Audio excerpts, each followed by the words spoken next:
It was the fall of 2018, and I had just gotten my first job working at a GameStop as a cashier to pay for my college tuition. I didn't hate my job, I love video games, and didn't really have to do any work. The thing I did hate were people that came into the store complaining about the smallest stuff. Everything from a cable not coming with a console to blaming me for stuff that I wasn't in control of. It was hell for a few times, but hey, that's what you get for working in retail. Anyway, it was Black Friday, and my coworker Ryan and I got to the store about an hour before we opened to see at least 4 or 5 people waiting outside. This was expected as we had just gotten a few new games back in stock, so it was no big surprise.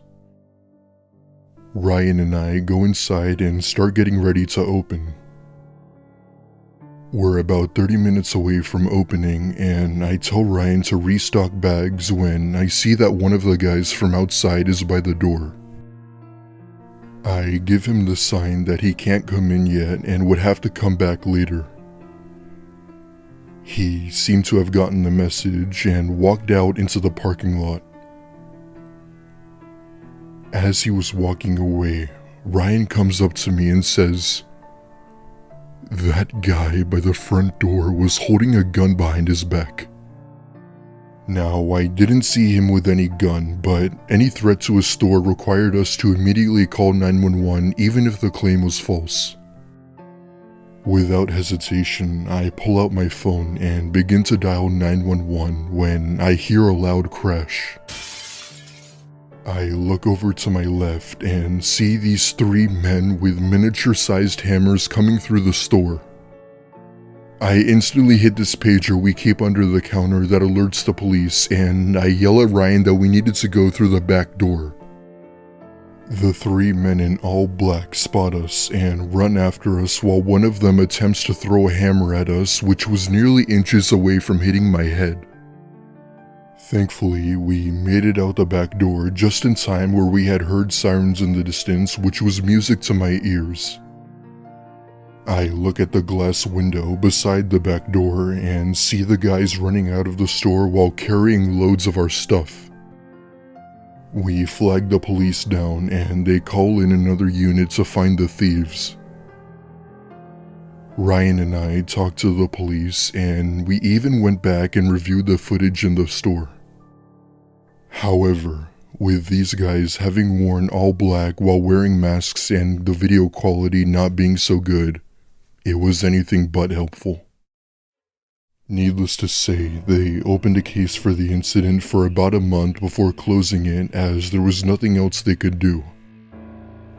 They never did find those men who broke in, and I doubt they ever will. With all that happening, there was one thing in particular that I still think about till this day. I still wonder what would have happened to me had that hammer hit me in the head. Black Friday can be fun, but can also be dangerous. Stay safe out there this holiday season.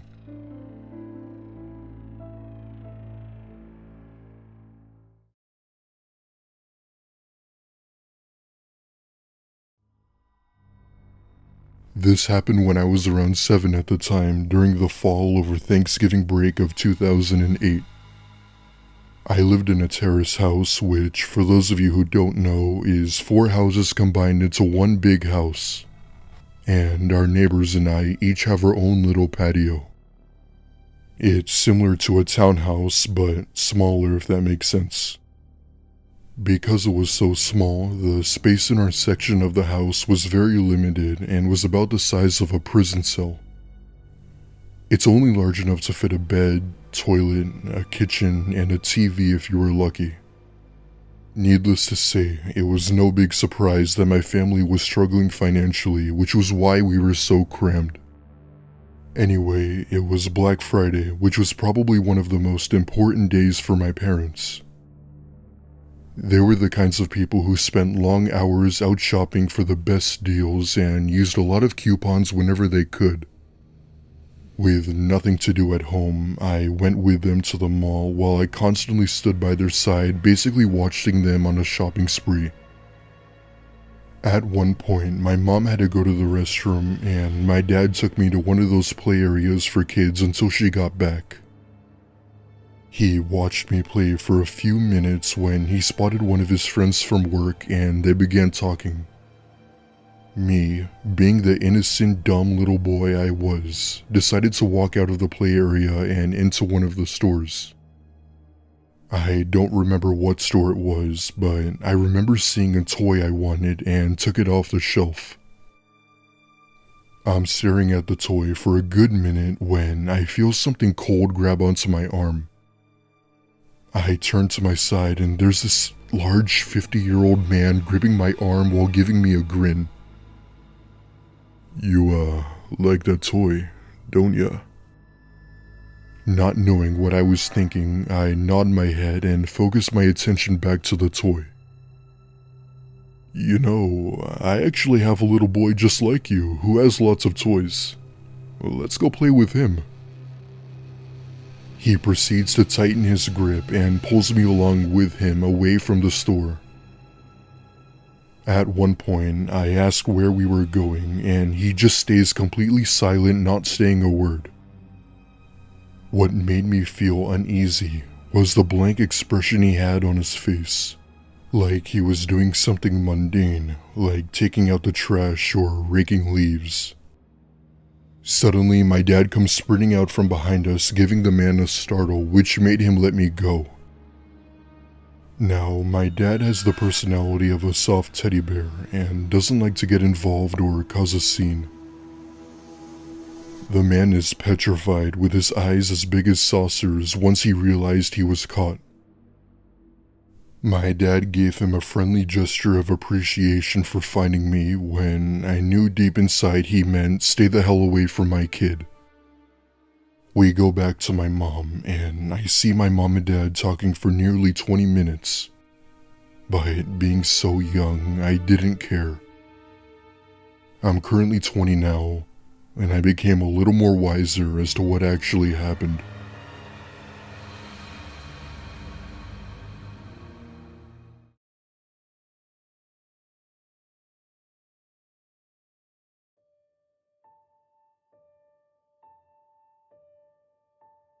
This story is told in the perspective of a female. I'll begin by giving a little background information first. At the time this happened, I was 16, working at a chain coffee place while in high school. I'm 19 and in college now, which was 7 hours away from said place. This happened at a time in my life in which I was super shy and had a tough time standing up for myself. In retrospect, I could have handled it a lot better. I used to work the closing shifts with my best friend after school from 3 to 10 p.m. or from 5 to 10 p.m. We worked at a relatively dead store, so we spent most of our time playing music and talking. We both did our duties like taking out the trash and restocking, etc. However, both of us always dreaded taking the trash out as we had to go out back as the dumpsters were behind the store in a dimly lit area next to a sketchy liquor store. One night, a man came in.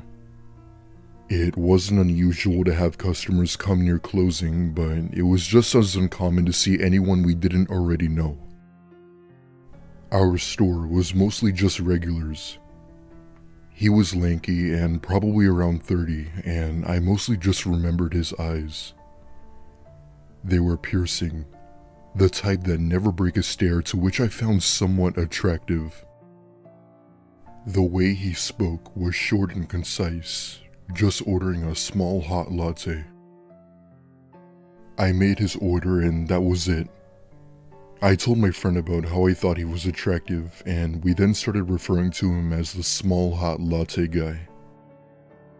He came in a bunch of times after that, each time staying a little longer and talking a little more and more. One day, he had come in with a woman, presumably his girlfriend. I remember I felt a little weird, like she was staring at me or they had spoken out about me beforehand. She glanced over at him and said, "Oh, well, she's pretty." I didn't think much of it and said thank you, served them, and thought that would be the end of it. He then began showing up and talking to me a lot without her, and started off as being friendly and eventually flirty. Initially, I was just flattered, but being underage and immature, I didn't even think about the fact that it was kind of alarming. He began to stay for a while. Sometimes he would bring a laptop or a notebook, and I could feel him staring at me and listening to our conversations. But at that point, I wasn't getting creepy vibes from him, as my coworker and I had dealt with our fair share of creeps before. Fast forward to a few weeks later, he then somehow got my number. I have no idea as to how he got it. He texted me and somehow I still wasn't creeped out. We would talk about music a lot and then I began to learn more about him.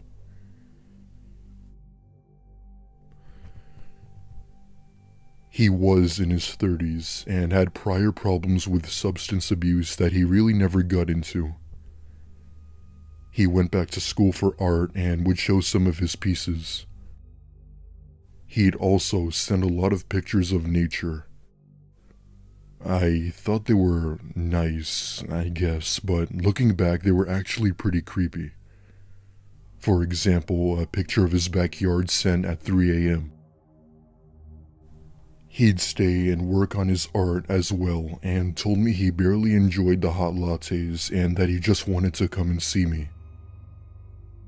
At one point, he would then come in and begin giving me gifts, and this was to the point where I finally started realizing I did not like the situation. At first, it was just little snacks or drinks.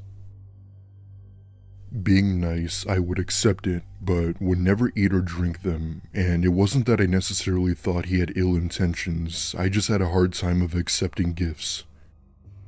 One night, he had brought me a book about one of his favorite artists. I reluctantly took it, even though I had tried to decline it before. I remember telling him about one of my favorite musicians and sent him a link to a performance I really liked.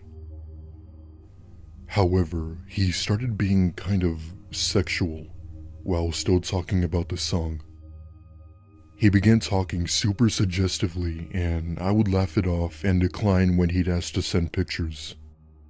I began talking less and less and told my friend about the situation, to which he agreed that it was getting creepy and that I should maybe change my schedule.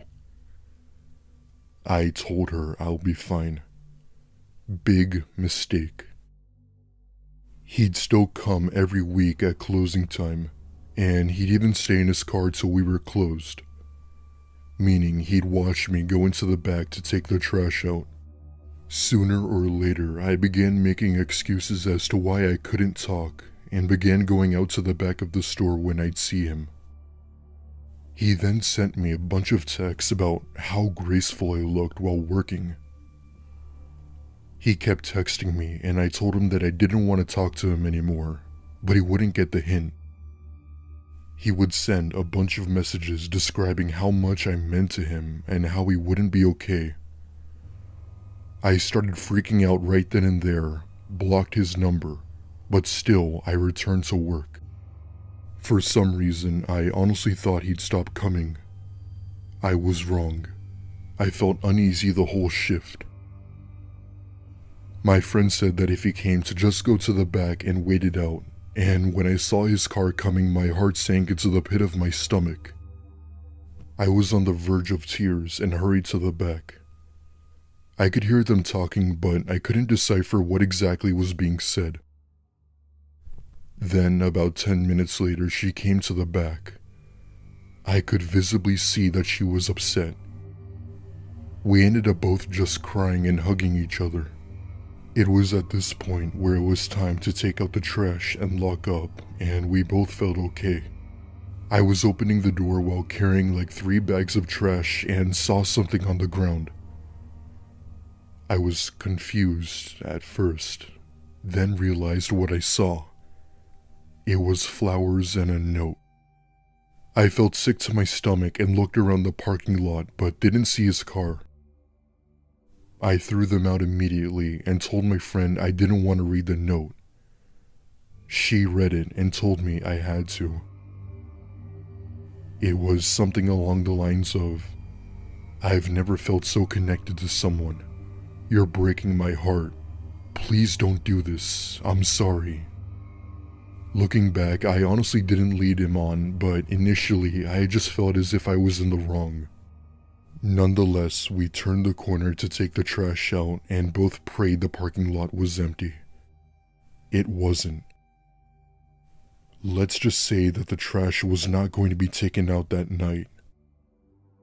I continued working there, and I still work there on my breaks from college, and I now have different hours, and I never saw him again.